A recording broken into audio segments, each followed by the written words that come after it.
กราบถวายความเคารพพระเดชพระคุณ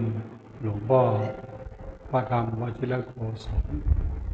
ประธานผู้อำนวยการสำนักงานพระธรรมจาริกเจ้าวาดวัดศรีโสดาที่เคารพอย่างสูงยิ่ง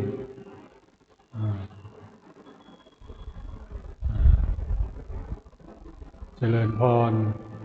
ท่านรองผู้ว่าราชการจังหวัดเชียงใหม่ท่านศรัทธาสาธุชนพุทธบริษัททั้งหลายสวัสดีมายังสามเณร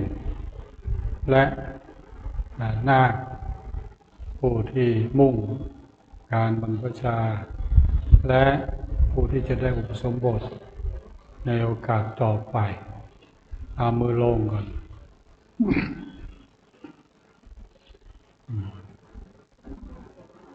วันนี้เราทั้งหลายได้มาเปิดโอกาสเปิดศักราชอันสำคัญที่สุดให้แก่ชีวิตแก่ผู้ที่มุ่งจะเข้าสู่การบรรพชาและอุปสมบทในโครงการพระธรรมจาริกซึ่งถือว่าเป็นโครงการที่มีความหมายมีความสำคัญต่อชาติต่อพระศาสนาต่อพระมหากษัตริย์ต่อสังคมชนชาวไทยเราอย่างยิ่งประการแรกที่เราจะได้แสดงออกก็คือการถวายเป็นพระราชกุศล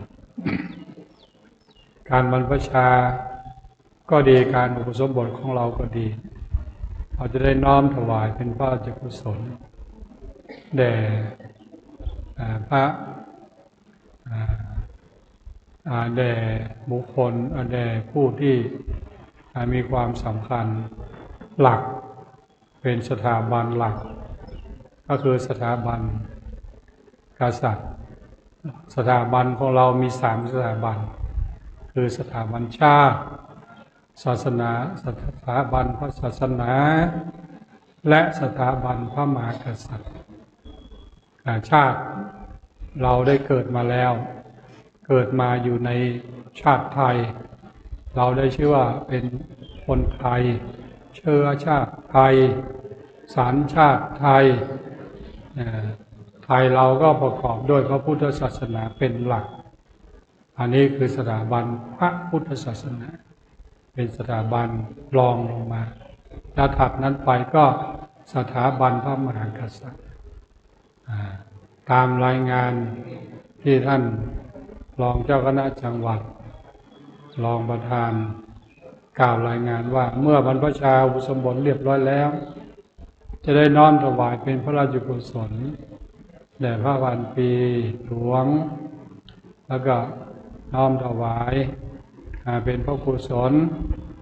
แด่สมเด็จพระเจ้าลูกเธอเจ้าฟ้าสิริภาพระองค์พระหาแล้วก็น้อมถวายเป็นพระราชกุศลแด่พระบาทสมเด็จพระเจ้าอยู่หัว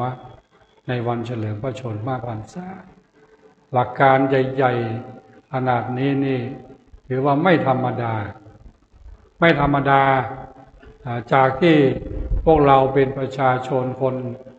ตัวเล็กตัวน้อยเราได้ทำกิจกรรมอันยิ่งใหญ่ที่สุดใช้ส่วนที่สำคัญที่สุดของเราเพื่อบูชาคุณของแผ่นดินอันนี้ถือว่าเป็นสิ่งที่สำคัญแล้วโครงการพระธรรมจาริกนี้ได้สร้างความเจริญเติบโตให้แก่ผู้คนให้แก่ประเทศชาติมาโดยลำดับบ้านเมืองไทยเรามีความเจริญเติบโตทุกที่ทุกแห่งไม่เว้นแม้กระทั่งใน บนเขาบนดอยที่มีประชาชนมีเยาวชนอยู่อาศัยนั้นทุกคนได้รับการศึกษาอย่างดียิ่งจากโครงการของพระธรรมจาริกนี้เพราะฉะนั้นโครงการนี้จึงถือว่าได้ชุบชีวิตได้สร้างความเจริญงอกงามให้แก่ประชาชนให้แก่เยาวชนให้แก่สังคมให้แก่ประเทศชาติสร้างคนที่ไม่รู้หนังสือให้ได้รู้หนังสือสร้างคนที่ไม่มีคุณธรรมให้เป็นคนเป็นผู้มีคุณธรรมสร้างให้คนรู้จักคุณค่าของตนเองเนี่ยเป็นสิ่งที่สำคัญเพราะนั้นถือว่าเป็นโชคดีของเยาวชนทุกคน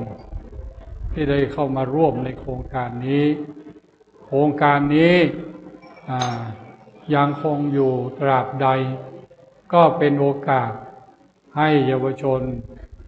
อนุชนคนภายหลังที่เกิดมาในภายหลังได้เจริญได้มั่นคงมีความรู้ดีได้รับการศึกษาได้รับการอบรมได้รับการฝึกฝนและได้รับการรู้จักใช้ชีวิตอย่างเหมาะสมอย่างมีคุณมีค่าใช้เวลาให้เหมาะสมกับชีวิตไม่ปล่อยให้สูญเสียไปโดยเปล่าประโยชน์ ทุกเวลาทุกขณะที่ผ่านไปนั้นไม่ได้ผ่านไปอย่างเปล่าได้ดักเอาความรู้ได้เก็บเอาความรู้ได้เก็บเอาวิชาการศึกษาทุกอย่างทุกสิ่งทุกอย่างไม่ว่าจะเป็นการศึกษาทางโลกนั้นและการศึกษาทางธรรมอุดมสมบูรณ์บริบูรณ์ทุกสิ่งทุกประการอันนี้จึงถือว่าเป็นโอกาสอันดียิ่งโดยที่เราไม่ต้องหมดเปลืองค่าใช้จ่ายแต่อย่างใดไม่ทุกสิ่งทุกอย่างเป็นสำเร็จอยู่ที่โครงการขอให้เรามีใจอย่างเดียวมีใจมาพร้อมกับใจมาพร้อมกับความหวังมาพร้อมกับความสร้างสรรค์แล้วประโยชน์ก็จะเกิดประโยชน์โสติผลก็จะเกิดแก่พวกเราทุกๆคนเพราะฉะนั้นอันนี้จึงถือว่าเป็นโอกาสอันดีเป็นเวลาที่ดีเป็นสมัยที่ดีขอให้เราทุกคนนะที่มาเข้าในโครงการนี้จงมีความอดทนนะให้มีความอดทนให้มีความอดทนแล้วก็มีความอ่อนน้อมถ่อมตนเชื่อฟังครูบาอาจารย์ที่จะให้การอบรมสั่งสอนแล้วเมื่อมีความอดทนเท่านั้นแหละทุกสิ่งทุกอย่างก็จะสำเร็จเราจะสามารถฟันฝ่าอุปสรรคได้ทุกสิ่งทุกประการเรามีหลวงพ่อใหญ่อยู่ตรงนี้เป็นขวัญเป็นกำลังใจของพวกเราเป็นที่กราบเป็นที่ไหว้เป็นที่สักการะเป็นที่เคารพเราจงให้ความเคารพเป็นปูชนียบุคคลที่สำคัญเราต้องมีสิ่งศักดิ์สิทธิ์ในใจนะเราต้องมีสิ่งศักดิ์สิทธิ์ในใจนอกจากพ่อจากแม่แล้วเราก็มีพระพุทธมีพระธรรมมีพระสงฆ์เนี่ยมีพระเดชพระคุณหลวงปู่เนี่ยเป็นพระสงฆ์ที่คอยเป็นพลังให้แก่เราเป็นกำลังให้แก่เราเป็นผู้ปกป้องคุ้มครองเรานะหลวงปู่ได้ทำงานมานานจนบัดนี้มีอายุถึง90แล้วก็ยังทำงานอยู่ต่อไปเพื่อใครเพื่อเป็นมิ่งเป็นขวัญข ของเยาวชนทุกๆคนเนี่ยให้ได้มีความอดทนให้ได้มีความกล้าหาญมีความขยันขันแข็งมีศรัทธามีระเบียบมีวินัยอันนี้ก็สำคัญนะถ้าเราไล่ระเบียบเราไล่วินัยเราไม่ประพฤติตามกฎตามกติกาเราก็จะไม่สามารถที่จะพัฒนาตนเองได้เพราะฉะนั้นต้องมีความ